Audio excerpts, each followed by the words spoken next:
نہج البلاغہ میں امام علی ابن ابی طالب علیہ السلام کا لیٹر نمبر 31 بنام حسن ابن علی علیہ السلام، اس کا کچھ حصہ۔ اور یقین رکھو کہ جس کے قبضہ قدرت میں آسمان اور زمین کے خزانے ہیں، اس نے تمہیں دعا کرنے کی اجازت دے کر دعائیں قبول کرنے کا ذمہ لے رکھا ہے، اور حکم دیا ہے کہ تم اس سے مانگو تاکہ وہ عطا کرے،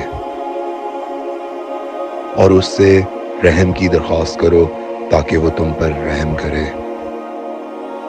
اور اس نے تمہارے اور اپنے درمیان کوئی حجاب مقرر نہیں کر رکھا جو اس تک تمہاری پہنچ نہ ہونے دے، اور نہ تمہیں ایسے شخص کے سپرد کیا جو اس کی بارگاہ میں تمہاری سفارش کرے، اور اگر تم سے کوئی گناہ سرزد ہو گیا تو اس نے توبہ سے منع نہیں فرمایا، نہ سزا دینے میں جلدی کی، نہ اپنی طرف رجوع کرنے پر تمہیں شرمسار کیا، اور اس مقام پر بھی تمہیں رسوا نہ کیا جہاں تم رسوائی کے سزاوار تھے، اور تمہاری توبہ قبول کرنے کے بارے میں تم پر کوئی دباؤ نہیں ڈالا کہ جب تک یہ شرطیں پوری نہ ہوں تو توبہ قبول نہیں ہوگی،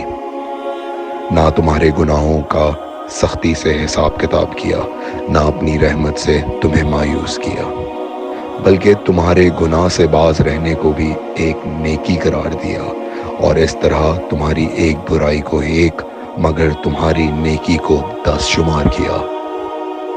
اور تمہارے لیے ایک تو توبہ کا دروازہ کھول دیا، دوسرا قبول معذرت کا، چنانچہ جب بھی تم نے اسے پکارا اس نے تمہاری پکار سن لی، اور جب تم نے اس سے راز و نیاز کی باتیں کی تو اسے تمہارا راز معلوم ہو گیا، اب تم نے اپنی حاجت اس کی بارگاہ میں پیش کر دی اور اپنا ماضی الضمیر اس پر کھول دیا، اپنے غم کا اس سے شکوہ اور دکھ درد دور کرنے کی درخواست کی، اور اپنے کاموں میں اسی سے مدد مانگی، اور اس کی رحمت کے خزانے میں سے ان چیزوں کا سوال کیا جن کے عطا کرنے پہ اس کے سوا کوئی قادر نہیں، مثلا مدت عمر میں اضافہ،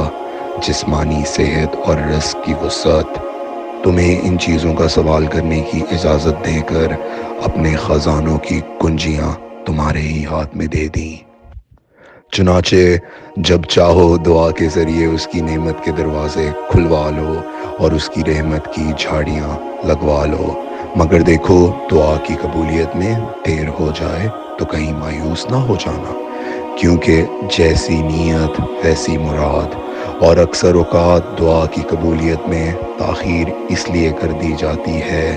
کہ یہی تاخیر دعا مانگنے والے کے اجر کو اجر عظیم اور امیدوار کو ملنے والی عطا کو عطائے جزیل بنا دے۔